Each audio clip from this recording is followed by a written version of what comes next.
President Joe Biden's former chief medical advisor, Dr. Anthony Fauci, has said the lab leak could still be considered as coming from natural origins, actually.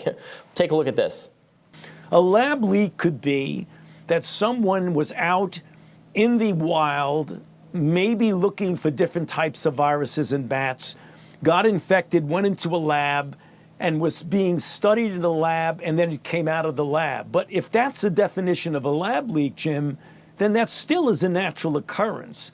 The other possibility is someone takes a virus from the environment that doesn't actually spread very well in humans and manipulates it a bit, and accidentally it escapes or accidentally infects someone, and then you get an outbreak. Unbelievable. So he's basically saying that even if it is proven to be a lab leak, well, he's still right that it was animal origin because it could have happened that way. So look, if you're sending researchers into, caves in the jungle to gather up samples from these infected bats. So this was not going to naturally happen, right? This is actually a concern that lab leak people have raised, that having interactions between these bats in these caves and scientists and researchers, this is not natural because this is not going to occur unless you specifically go and look for these bats and touch them and are around them and are breathing in what they're breathing in. And then you bring that back to a lab. That's not natural animal origin. That's not because it's not natural. Because you would not have people in the caves being exposed to those bats unless they were doing specifically the research that is in question, that Dr. Fauci has been an advocate of, that the U.S. government has funded, that we worry led to the pandemic. So that is not a natural animal origin akin to like the seafood market. That would still be based on research being done specifically, deliberately, that we think is very suspect and should not be done. Right. The journalist Stephen Miller, he has this great analysis of Dr. Fauci, which actually helped me understand even what happened in our interview with him, which is that when you ask him a question about something he got wrong, which is, basically all of our questions to him, he redefines the terms instead of actually answering, so as a form of deflection. So now what he's trying to do is create the groundwork for a kind of slippage between lab leak on the one hand and naturally occurring on the other hand, so that he doesn't have to answer those burning questions about, did funding approved by Dr. Fauci actually contribute to the coronavirus pandemic? Right. Check out his work on that. He's written about it for The Spectator. Really, really brilliant analysis. Meanwhile, White House Press Secretary Karine Jean-Pierre was asked about the bill to declassify the origins of COVID-19, which was unanimously voted on, by the way, by Congress. Let's hear what she had to say. I just want to emphasize there's high interest in knowing if he will sign the bill to declassify the origins of COVID. Do you think you'll get an answer by the end of the day? We're going to look at the bill. I can't give a timeline. Yeah, so there's no hurry, obviously, there from the White House to get on that, I think, which is really a shame because there's no reason this needs to be partisan or political at all. It's something that impugns the class of government scientists, but these were government scientists who were advising the Biden administration and the Trump administration and the Obama administration, and they're a class among themselves. And there were times where Biden was sounding a harsher note on China and Chinese involvement than Trump was. Trump was kind of all over the place. He was saying, no, they're doing a great job. We're working closely with them. He was trying to do that kind of thing Trump does where he instills confidence that, he has the situation under control and right. He's complimenting other world leaders because he doesn't have any beef with them. And then he went in maybe it was bioengineered, which no one really seems to think it was deliberately engineered and then released on purpose, because why would that be?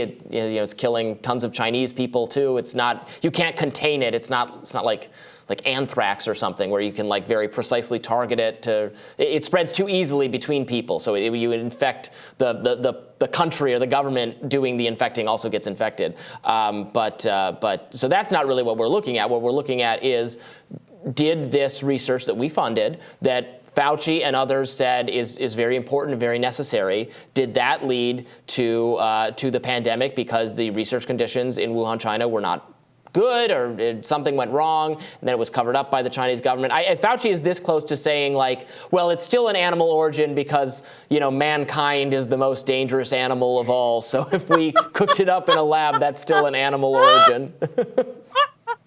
That's hilarious. Yeah, I mean, just to ring my sort of populist bell here, like the smarty pants, like the people with the degrees, the people who claim that they should have a claim to rule based on their intelligence or their credentials or, what have you, like they really, really messed up here. And worse than that is, you can see like the sliminess of their backtracking and their refusal to admit it. And it's the death knell of expertise as some form of merit.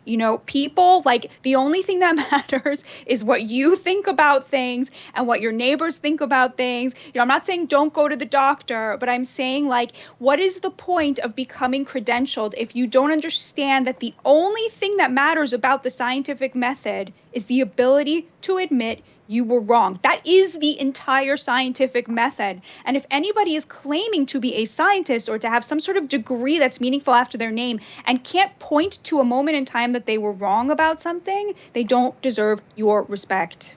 And I totally agree with you. And we have to keep in mind that the scientific consensus is ever shifting, and not everyone always agrees at the same time. The people get just a window into the scientific consensus, a window provided to us by the mainstream media, which is under the influence of political figures, and as you write about and speak about so expertly, Batya, so expertly, you're an expert in this, in diagnosing and examining the causes of the elite consensus and the elite interests and the media class protecting itself. So you just find out, what the scientific consensus is based on what they're telling you it is, even if it's a lot messier and more confused than that. I mean, in this whole lab leak conversation, the meta conversation, the conversation about the lab leak, what we found out is that a lot of media voices didn't want to touch it, didn't want to talk about it because they didn't want to be perceived as agreeing with Trump about anything, or they didn't want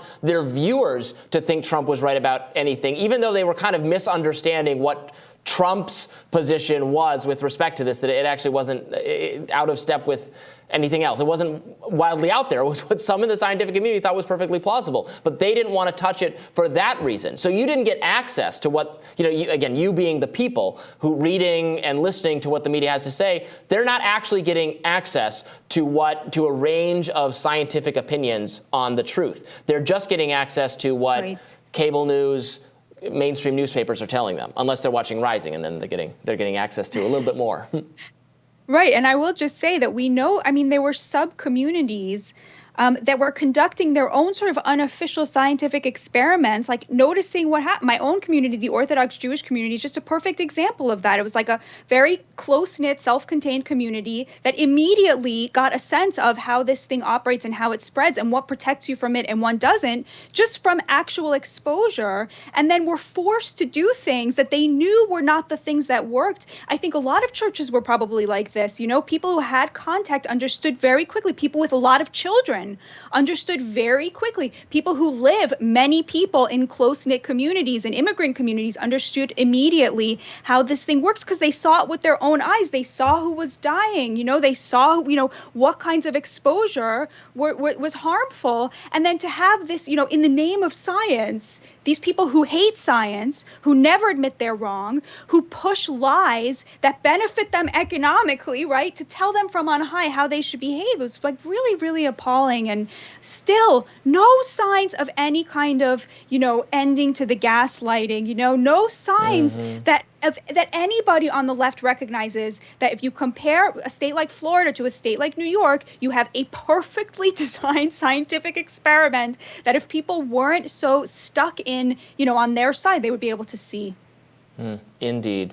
All right, we'll have more Rising in just a minute. Please stay with us.